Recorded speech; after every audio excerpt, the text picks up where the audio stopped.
अगरबत्ती कर्मकांड कहीं न કરી શકતા હોય, પરંતુ જો પ્રકૃતિના સંવર્ધનનું કામ, જો વૃક્ષ વાવવાનું કામ, વૃક્ષ સંવર્ધનનું કામ, પંખીઓ પ્રાણીઓને સંવર્ધન કરવાનું, એને સુરક્ષા આપવાનું કામ કરતા હોય તો આ પણ એક ઈશ્વરની કરેલી નિષ્કામ ભક્તિ છે.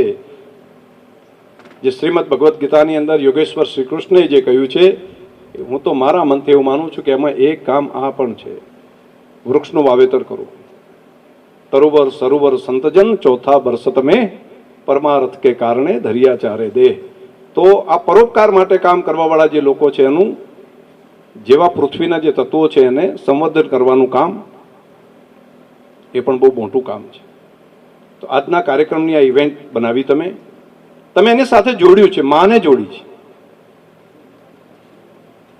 સંવેદનાની મૂર્તિ જે માં હોય એ માને સાથે એક યાદમાં એક વૃક્ષ વાવવાનું કામ તમે કરો, એ તો કેવડું મોટું કામ છે. આપણા પ્રધાનમંત્રી મોદી સાહેબે એક દિશા આપી છે, આખા દેશે આ દિશા ઉપાડી છે. માની યાદમાં એક વૃક્ષ, માની હયાતીમાં એક વૃક્ષ.